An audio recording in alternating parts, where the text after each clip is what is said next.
આમોદની પ્રતિષ્ઠિત શિक्षण संस्था बच्चों का घर खाते एक हृदयस्पर्शी विदाय समारंभનું આયોજન કરવામાં આવ્યું હતું। સંસ્થાના એક અગત્યના સભ્ય જુનેદ સાહેબને સરકારી નોકરીમાં જોડાવાની વિશેષ અને પ્રસન્ન તક મળતા સંસ્થાના પરિવારજનો દ્વારા તેમનું ગૌરવભેર સન્માન કરવામાં આવ્યું હતું। આ વિદાય સમારંભ જુનેદ સાહેબના સંસ્થા પ્રત્યેના સમર્પણ અને શિક્ષક તરીકેના તેમના યોગદાનને બિરદાવવા માટે યોજાયો હતો। કાર્યક્રમની શરૂઆત જુનેદ સાહેબના કાર્યોની સરાહના સાથે કરવામાં આવી હતી। આ અવસરે સંસ્થાના ટ્રસ્ટી બશીર રાણા, सेक्रेटरी इब्राहिम भाई मौलवी, यूसुफ नाथा सहित बच्चों का घर की गुजराती माध्यम तमाम शिक्षकगण खास उपस्थित रह्या हता। संस्थाना अग्रणीओए जुनेद साहेबना सेवाकाळने याद करीने तेमनी मेहनत अने निष्ठाने बिरदावी हती। ट्रस्टी श्री बशीर राणाए जुनेद साहेबने नवा कार्यक्षेत्रमां सफलता मळे तेवी शुभकामना पाठवी सरकारी सेवामां पण संस्थानी जेम ज समर्पण जाळवी राखवा प्रेरणा आपी हती। सेक्रेटरी इब्राहिम भाई मौलवीए जणाव्युं हतुं के जुनेद साहेबनी विदाय संस्था माटे खोट छे, परंतु तेमनुं सरकारी नोकरीमां जोडाण अमारा सौ माटे गौरवनी वात छे। उपस्थित शिक्षकोए पोताना साथी कर्मचारीने शुभेच्छाओ आपी अने तेमना अनुभवो वहेंच्या हता। जुनेद साहेबने संस्था द्वारा स्मृति भेट आपी सन्मानित करवामां आव्या हता। आ प्रसंगे जुनेद साहेबे पण संस्थाना तमाम सभ्योनो आभार व्यक्त कर्यो हतो अने जणाव्युं हतुं के बच्चों का घर परिवार हमेशा तेमना हृदयमां विशेष स्थान जाळवी राखशे। कार्यक्रमना अंते इरफान साहेब द्वारा आभार विधि योजवामां आवी हती। તેમણે ઉપસ્થિત સૌને આભાર માન્યો અને જુનેદ સાહેબને નવા જીવનની શુભ શરૂઆત માટે હાર્દિક શુભકામનાઓ આપી હતી। સમગ્ર કાર્યક્રમ અત્યંત સૌહાર્દપૂર્વક અને ભાવનાત્મક વાતાવરણમાં સફળતાપૂર્વક સંપન્ન થયો હતો। N24 ગુજરાતી ન્યૂઝ વેદજ माननीय बच्चों का घर आमोदना मोहतरम शाह मौलाना बशीर साहब राणा, बच्चों का घर आमोदना सेक्रेटरी श्री इब्राहिम राणा, मौलाना यूसुफ साहब તેમજ શાળાના શિક્ષક મિત્રો તેમજ મારા વહાલા વિદ્યાર્થીઓ ભાઈઓ અને બહેનો,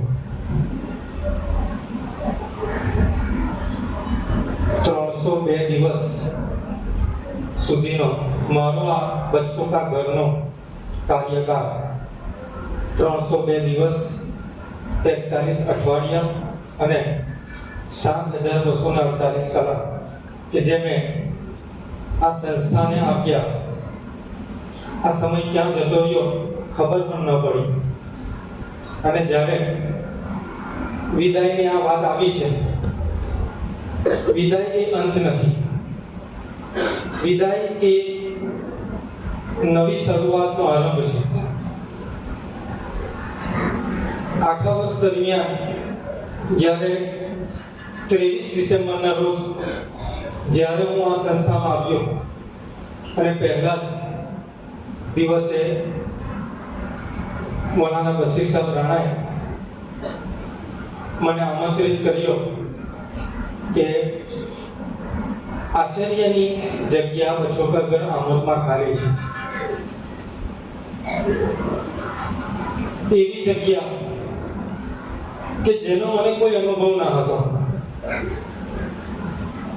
અનુભવ વગર અને 28 શિક્ષકોની ટીમ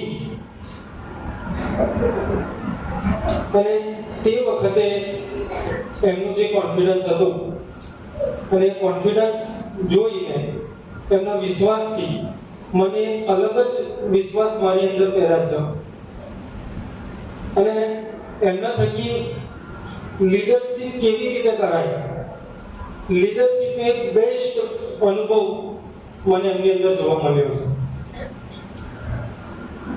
કે જ્યારે આખી સંસ્થાને ચલાવવી એ કંઈ ઈઝી કામ નથી। મારા પાસે તો એક સ્કૂલ જ હતી અને આ બધા અનુભવોથી કંઈક ને કંઈક હું શીખતો ગયો અને શિક્ષક જાત જ એવી છે કે શિક્ષક હંમેશા વિદ્યાર્થી જ છે, ક્યારે ને ક્યારે કંઈક ને કંઈક શીખતો જ હોય છે। અને હું પણ હર હંમેશ એવું જ ઈચ્છું છું કે કંઈક ને કંઈક શીખતો જાઉં। મારા વાલા વિદ્યાર્થીઓ, મેં તમને ચાલુ ક્લાસ દરમિયાન એક વાત કીધી હતી કે દુનિયાનું કોઈ પણ કામ હોય એ વિચારવાનું હોય કે કરવાનું હોય, હંમેશા એ બધી બાબતોમાં ઈમાનદારી રાખજો। જો તમે ઈમાનદાર હશો તો ક્યારે ને ક્યારે રસ્તો થઈ જ જશે. ઈમાનદારીથી કામ કરશો તો તમને એનું ફળ મળશે ને મળશે. મારા સહકર્મીઓ કે જેમણે મને હંમેશ સપોર્ટ કર્યો છે. 28 શિક્ષકોની ટીમ લઈને જ્યારે ચાલવાનું થાય તો ગમે તે એક પણ પાછો પડે ને તો પણ ડિસ્ટર્બન્સ ઊભું થઈ જાય.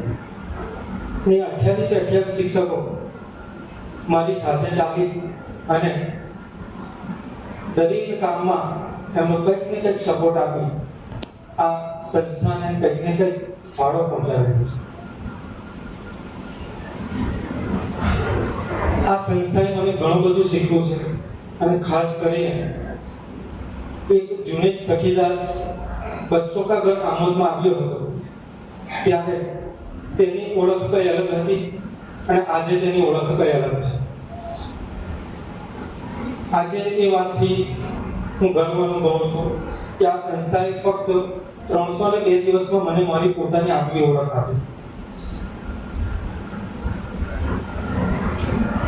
બીજું કે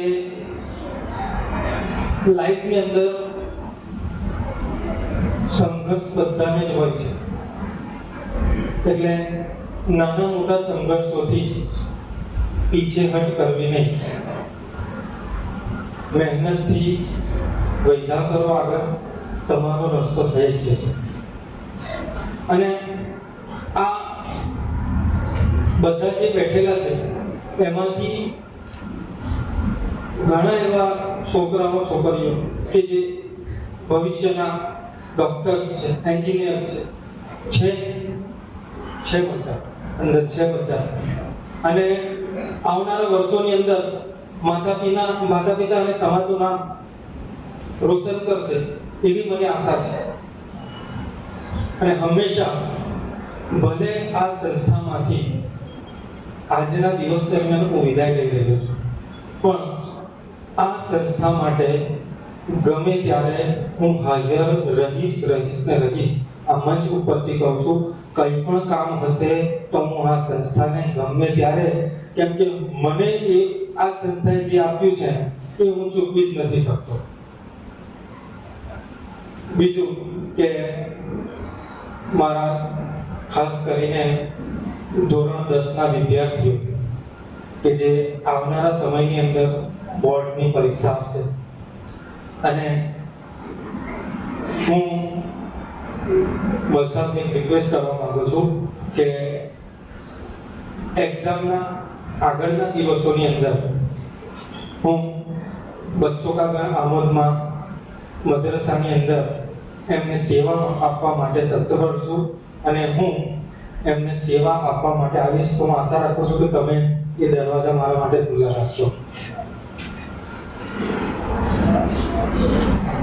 કહેવું તો ઘણું છે અને આજે આ માઇક છોડવાનું મન નથી થતું, પણ સમયનું ધ્યાન રાખીને બસ લાસ્ટમાં એટલું કહીશ કે nothing is permanent in this weak world. આ દુનિયાની અંદર કંઈ પણ વસ્તુ કાયમી નથી. બરાબર, મહેનત કરજો, ભણશો તો મા બાપનું, સંસ્થાનું અને સમાજનું નામ રોશન કરશો. આટલું કહી હું મારી વાણીને વિરામ આપું છું. અસ્તુ જઝાકલ્લાહ.